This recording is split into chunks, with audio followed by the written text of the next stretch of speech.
Hi, everyone, and welcome to my third presentation that I'm going to be actually uploading to YouTube today. The title of this presentation is Converting Dissertation into Book. A lot of you that will be listening to this audio and viewing the slides are folks who have already completed their doctoral programs and or are in the process of receiving their PhDs.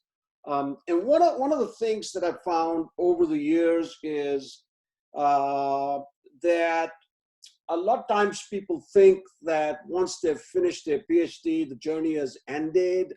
They spent all those years into this arduous journey only to feel totally exhausted at the end.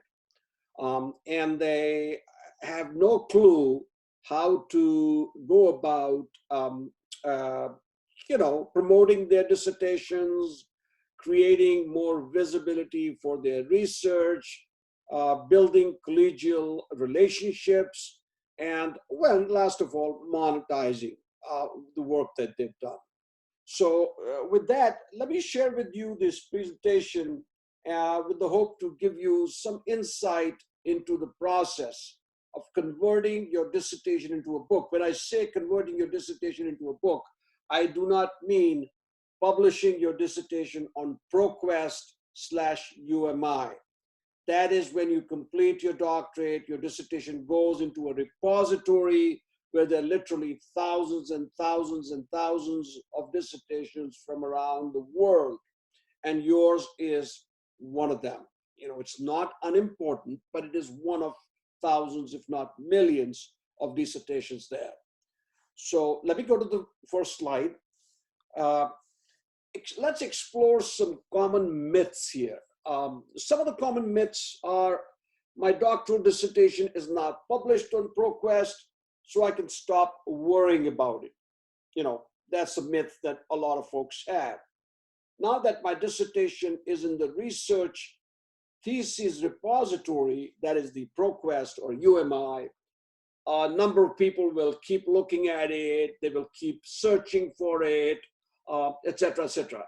And the third is my work will find high visibility on the ProQuest portal now that I've published my dissertation post my PhD onto the portal. And that I will be regularly contacted by users of knowledge, such as doctoral scholars and organizational leaders. So let me just pause here and give you a chance to close your eyes and think if either one of these or all of this stuff is actually happening to you. Other than the myth, have you really found that a lot of folks are contacting you about your research work that you did on ProQuest?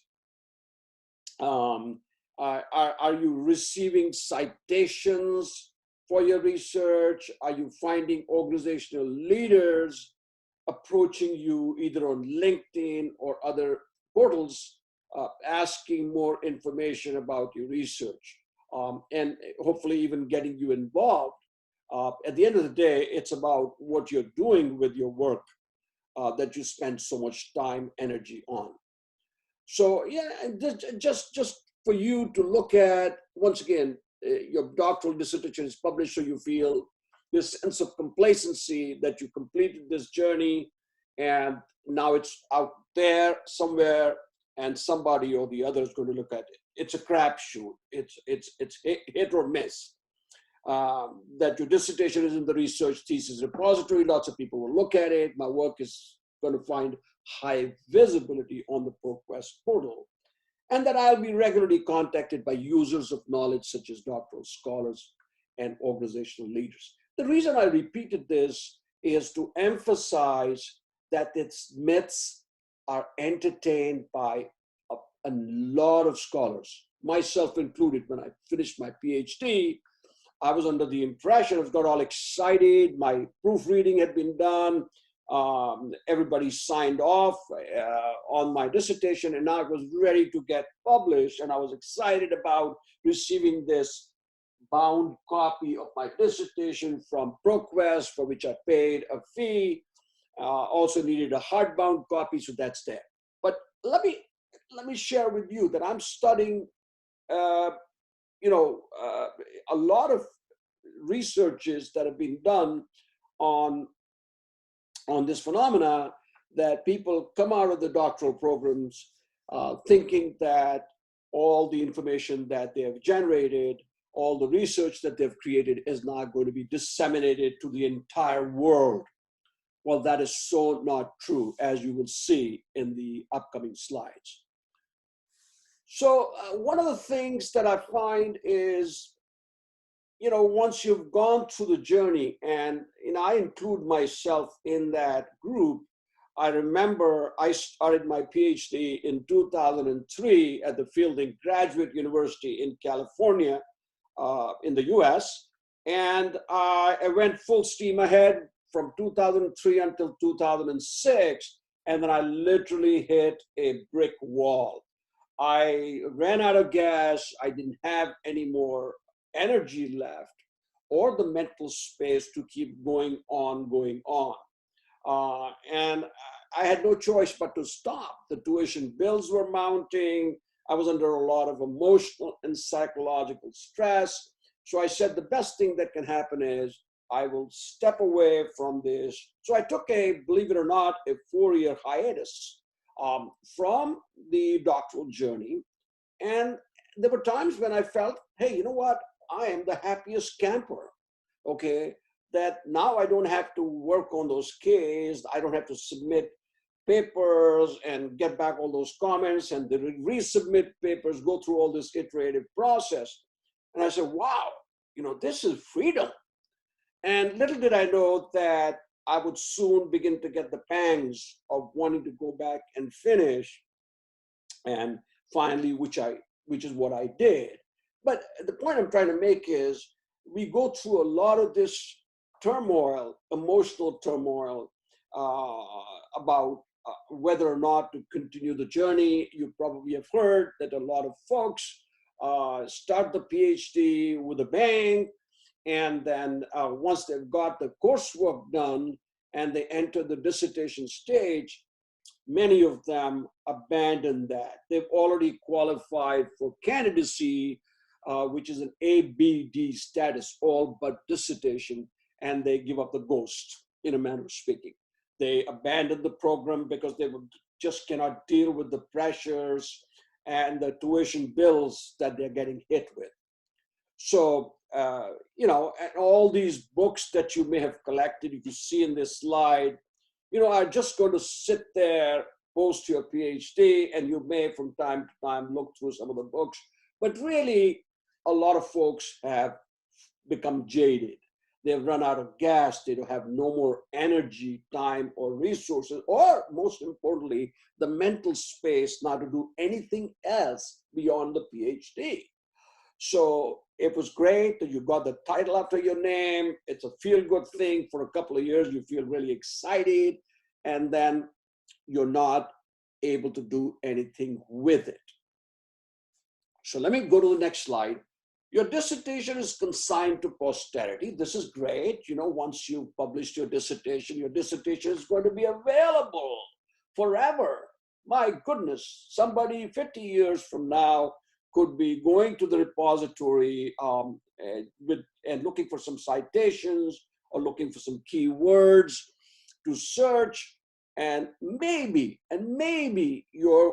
yours would be one of the dissertations that might pop up. And if you're lucky, somebody will contact you. In my case, if I'm lucky to be alive for that long, maybe I'll be able to respond to that person. But who knows? I'm already 67 years old. I don't think I'm going to be around for another 50 years. The point I'm trying to make is, yes, it's a feel-good thing if you finished your dissertation in your 20s. Maybe 20 years from now, 30 years from now, someone might discover your dissertation and get back to you. So good luck with that. But I'll tell you, I realized as I'm growing older, time and tide wait for no one. before you realize it, your dissertation will be lost in literally thousands and thousands of others on ProQuest. Okay, hundreds, if not thousands more theses are added to the repository each year. My goodness, even as I speak, maybe there are about 15, 20, 30, 40 dissertations that have, new dissertations that have made it into the repository. So this becomes a repository, it's like a warehouse for dissertations, all right? All the dissertations are piling up in a cyber pile. What are your chances of being found? Now, if your dissertation was stellar, your research was amazing, you had a lot of connections, you'd written a book, that's great. You're going to have a tremendous amount of visibility.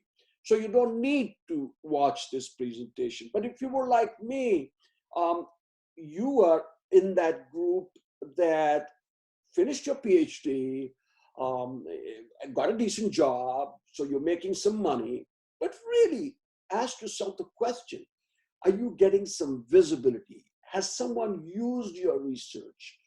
Have you gone into Google citations and registered and found how many people are citing your research? All right. I suspect not too many. All right. But if you're lucky, yes, you will be quoted in other dissertations and etc. So just wanted to make this point that time is not going to be on our side. We definitely get busy, all of us, and before we know it, we're going to be running out of, literally out of any opportunity to do something meaningful with the research that we created. So let's go to the next slide. I mean, let's get real. And maybe this is a rehash of what I've just been talking about a few minutes ago. Let's get real. You spent a tremendous amount of time. I shared with you how I started my journey in 2003, went until 2006. Well, that was 3 years. And then 4 years went by that I didn't want to go back. But you add that to the 3 years, so that's 7 years and plus another 3 or 4 years. It took me, once I went back in, took the bull by the horns and said, I'm going to finish it. So, hey, it was a long journey. It took about 6 or 7 years for me to really come out of the other end as a newly minted PhD. And I'm sure you share that with me. So time is of the essence. Time is going by. You spent a lot of time, energy on it, sweat equity, a tremendous amount of energy goes into doing your doctorate, into writing all those papers, into doing the data analysis, data collection, writing, going back and forth till your research proposal gets approved, which in my case took me about a year to a year and a half, which is pretty typical. All right. And I'm sure you guys can testify to that. You spend a tremendous amount of money. You know, I was doing my PhD at an institution where I had to pay a tuition. So if you were lucky, and you were a scholar at one of the other institutions that actually paid you a stipend to do the research, that's great, man, more power to you. But a lot of us that will be listening to this presentation were perhaps folks that spent a lot of money on tuition. So, and your tuition keeps going back up, and every year there's more that you need to shell out. And you build up all these federally funded loans. But guess what? At the end of the journey, you have to pay those loans back. Just a harsh reality. The emotional and psychological stress of burning the candle at both ends, all those nights that you kept awake, wondering, how things are going to go, wondering how you're going to pay the bills, let alone all the stress that's related to doing your papers and your research proposal, attending the research camps, setting time aside for family, for the holidays and whatnot. So there's a lot that comes at us, and that we have to deal with. So you're not alone. We've all gone through that. You worked hard for your PhD. You spent all this time, energy, money, resources, etc., for your PhD. But did you ever ask yourself the question, what is the PhD really doing for you? What is the PhD now doing for you? All right.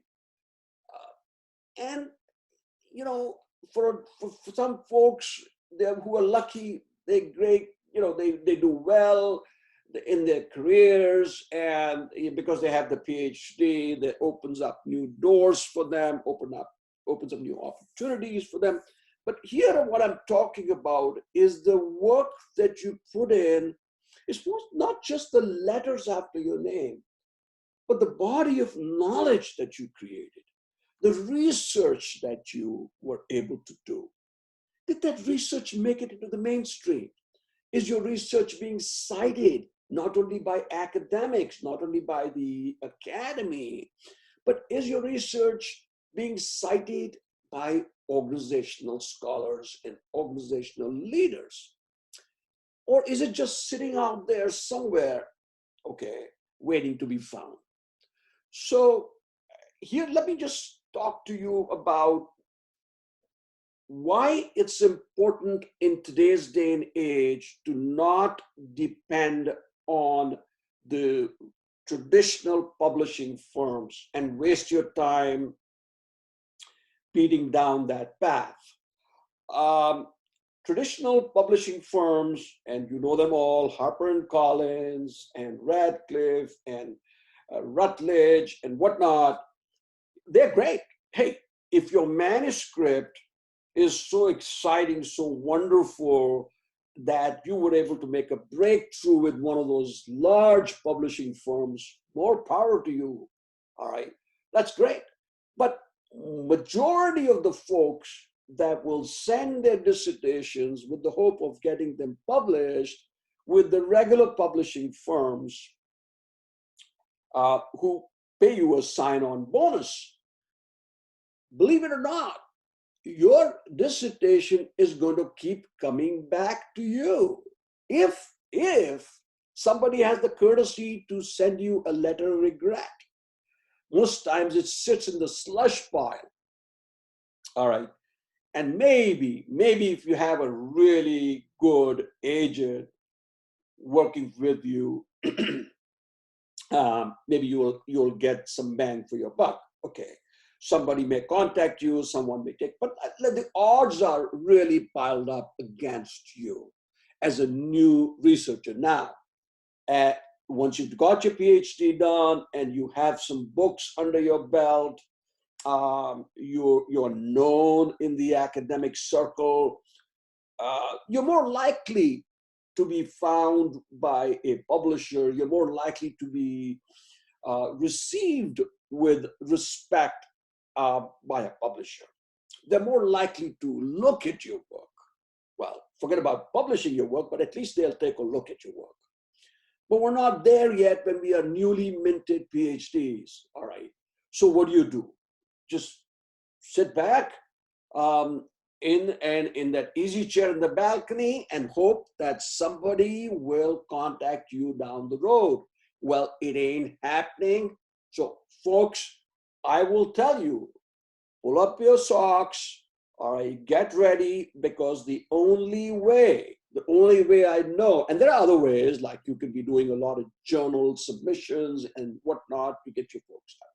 But the one really wonderful way to get your work out there in the mainstream is to self-publish. All right. It provides you instant visibility. It will give you the stature that you were lacking while your study was sitting in the ProQuest repository. It will give you recognition. And over time, it will help you generate a money stream. Don't try to imagine yourself getting rich on this self-publishing thing. It takes a while for people to get to know you. It takes a while for your books to get marketed. So please have patience. This is not a panacea, okay, that everything is just going to start to happen magically. So I hope I'm not sharing something with you and making it seem like a pie in the sky deal. It's a lot of hard work, but without the self-publishing today, I don't know where we would be. I don't know where I would have been. My research would have been sitting in the slush pile, waiting to be found, had I not gone ahead a few years ago and published my own research. All right, I'm thinking about my second book on negative capability, which hopefully should get done in under a year. So working on that. So just take another look at this self-publishing. Well, when I say self-publishing, you're self-publishing. Kindle, it's big. Kindle is very, very big. A lot of folks don't like to actually carry physical books with them. So Kindle is digital. You can just take a Kindle reader. Kindle readers are available by way of apps on your phones, on your tablets, on your computers, laptop computers. So you could be reading a lot of titles, which you probably already do.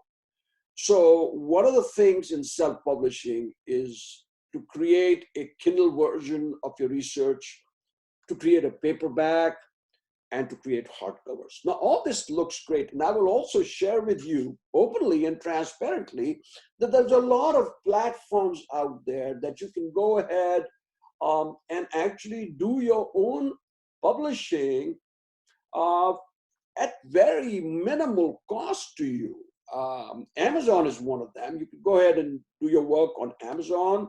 And I thought when I published my first book on Amazon, I thought this was going to be such a wonderfully clear, transparent process where I could just follow the directions. And believe me, it's a populated screen on KDP.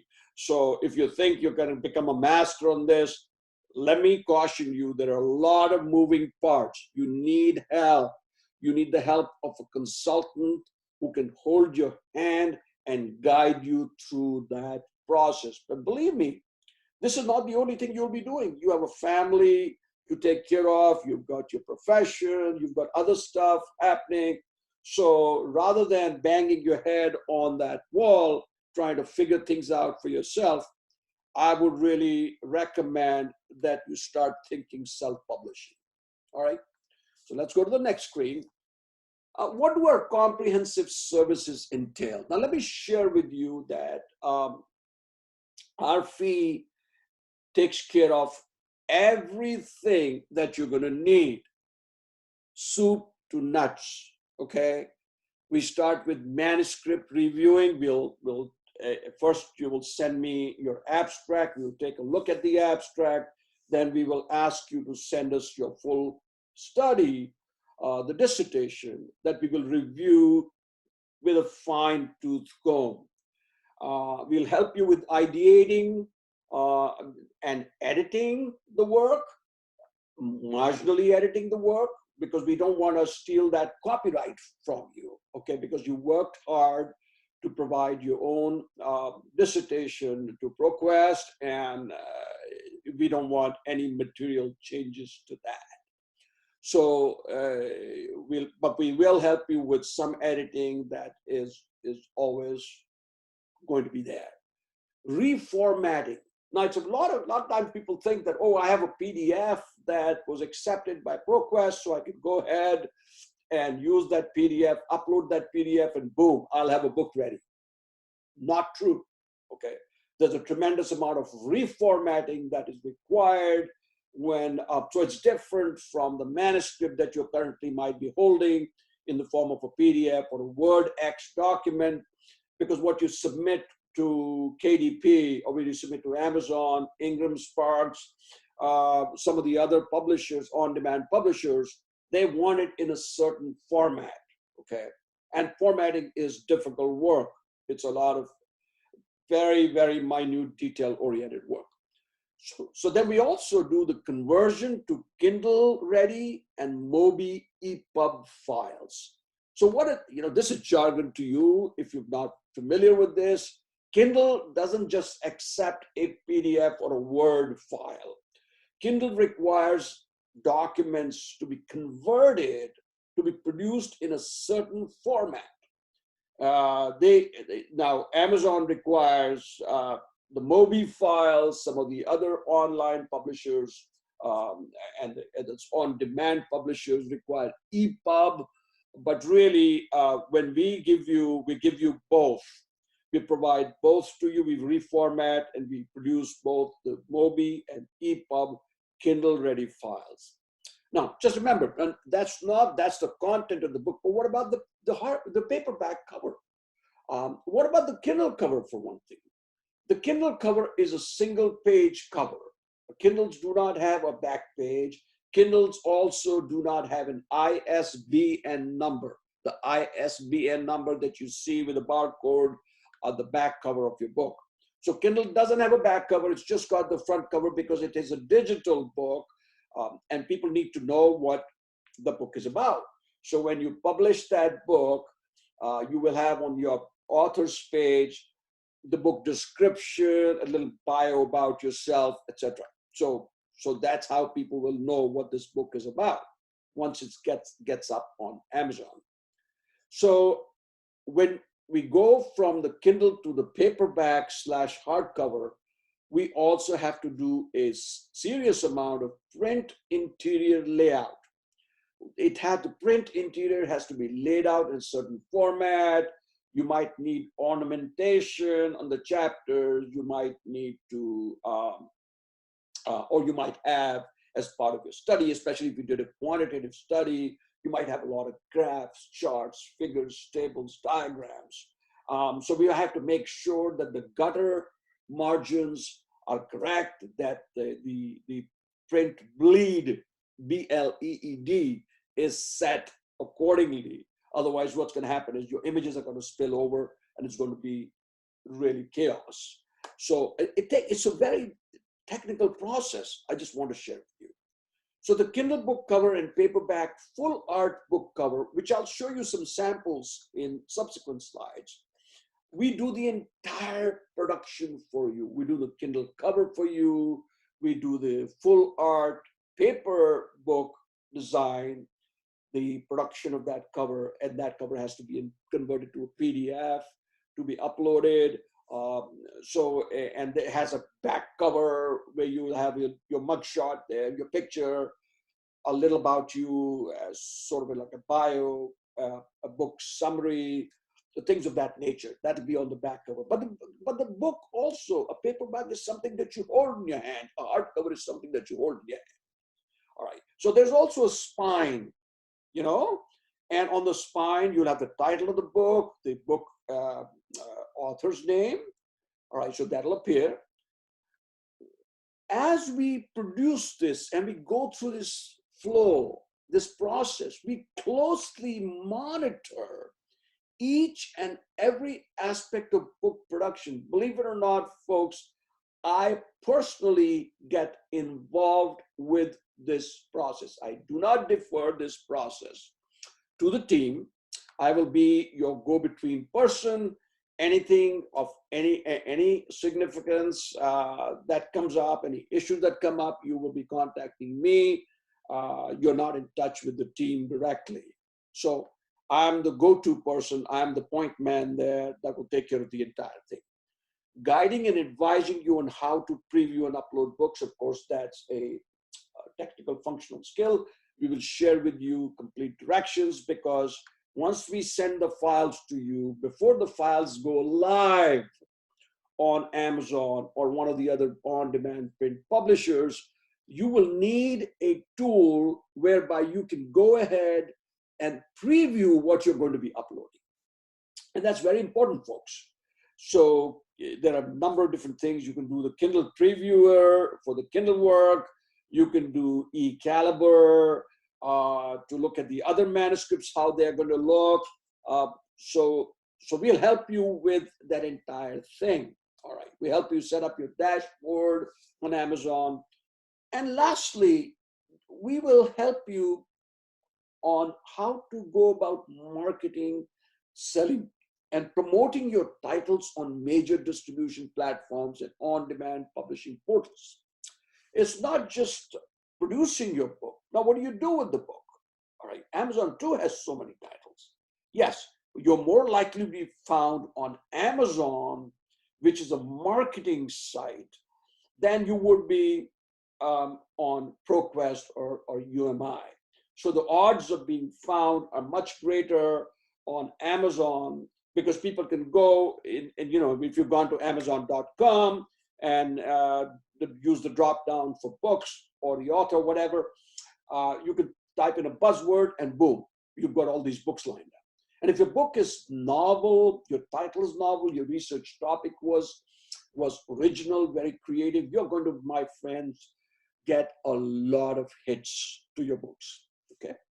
So let me go to the next screen. All right. So now I'm going to show you examples of books that we have helped publish. All right. Fire in the Lake for Dr. Elizabeth Montgomery. She is a alum of Fielding Graduate University, where I completed my PhD. Holly Bardertz, also a Fielding Institute alum, okay, did a phenomenal study on women exercise and neurological changes.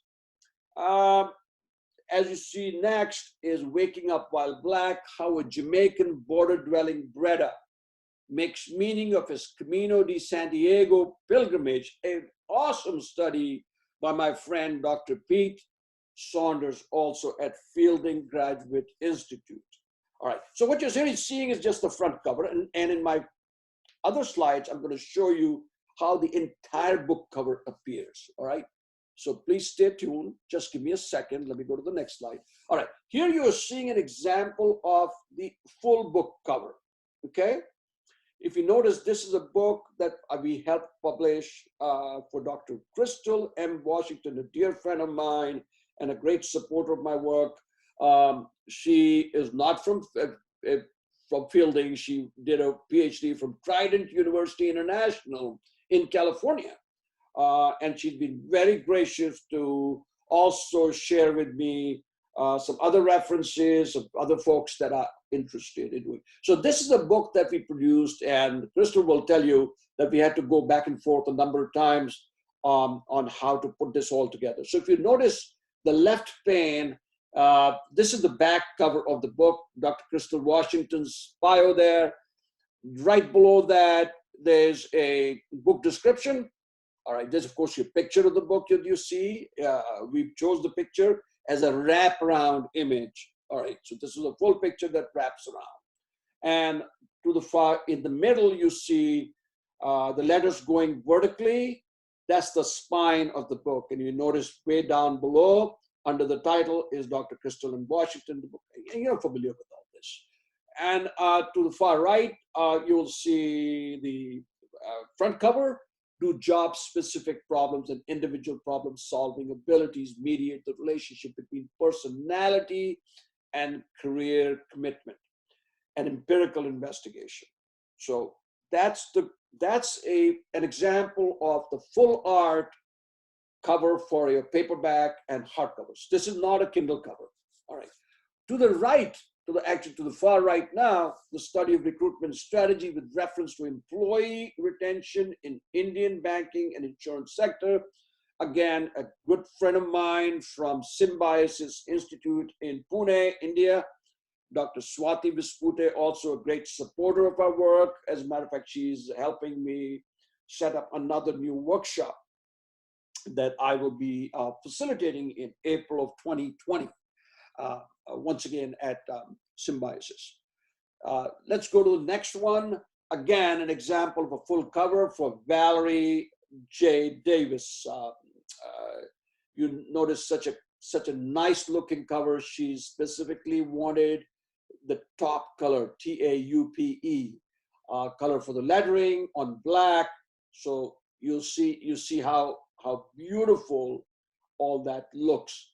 And so this is another example of a full art cover with the left pane is your back cover, the spine, and the front. Once again, on the right, far right is a cover of a book for Dr. Louise a cover from Fielding. Uh, Exciting work that she has done. And as a matter of fact, I'm working with Louise to, and we've already produced 2 titles for her, a Kindle and a paperback.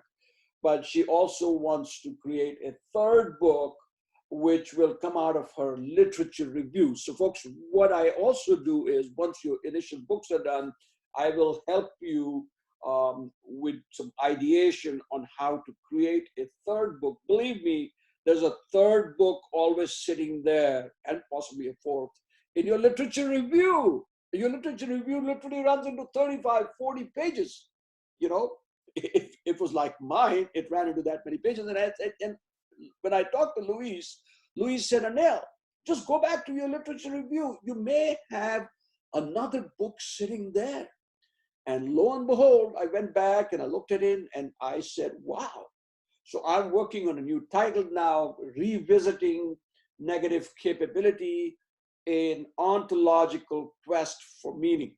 So my first book was Negative Capability, a phenomenological study of lived experience at the edge of certitude and incertitude, where I used a phenomenological philosophy of research and a methodology, or actually a process, a turnkey process called IPA, Interpretative Phenomenological Analysis, which I also have shared on my YouTube channel. By the way, I have a lot of research resources uploaded to my YouTube channel in this form of presentation. This is kind of like a little bit different from what I usually do.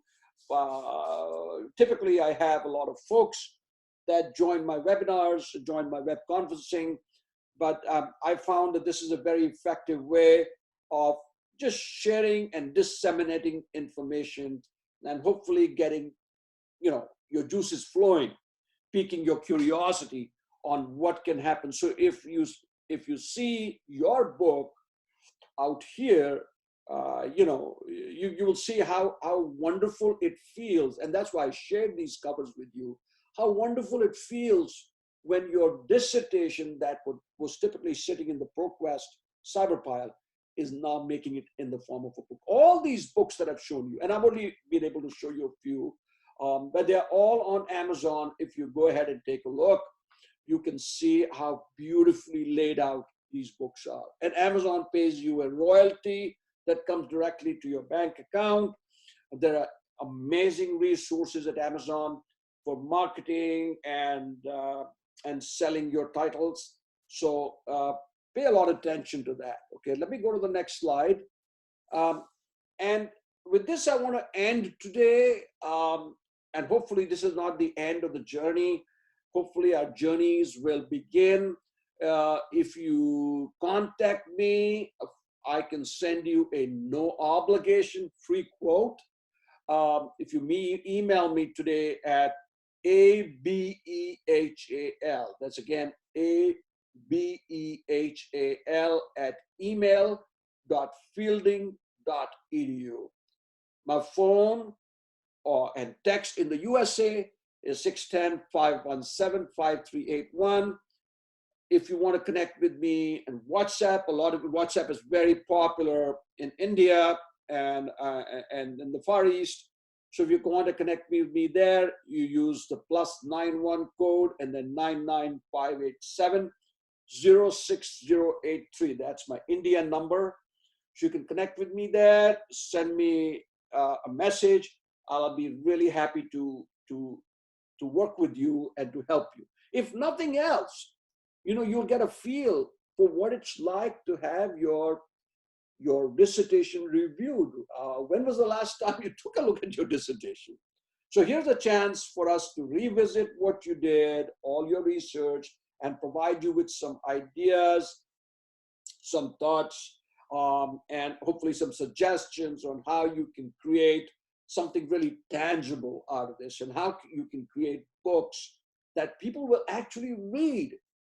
Dissertations are not read other than, with the exception of scholars or doctoral students who are doing research, and they may not read your entire dissertation, they may read a few pages. cite you in their work and the references. But when there's a book and somebody buys your book, there's a different pleasure. Believe it or not, there's a gratification and an excitement that you will feel when your book you can actually hold in your hands, and other folks will be holding your book in their hands and reading, whether it's a Kindle or a paperback or a hardcover. So with that, let me sign off. But I also wanted to share with you, I'm very, very open about sharing my presentations. If you want a copy of this entire PowerPoint deck, feel free to email me, contact me by phone, or text me. And that's why I've left this slide on for a little bit for you to note it down. Contact me. I'll be very happy to send you my entire PowerPoint deck. Okay? So with that, thank you so much. Christmas is around the corner. Within a few days, I'm waiting for my girls to both come. My oldest daughter is director of pediatric palliative care at UCLA on the West Coast. My younger one is at Columbia University finishing up her master's in education and school counseling. So I'm excited that I will be seeing them tomorrow and that we'll be spending the holidays. So have a very safe, prosperous, joyous family time with your folks, your loved ones, and please be safe, okay? All right. It's become a really turbulent world, so wherever you are, wherever you're traveling, please exercise caution. And my best to you, all right? Thank you for your time and I appreciate your attention. Take care.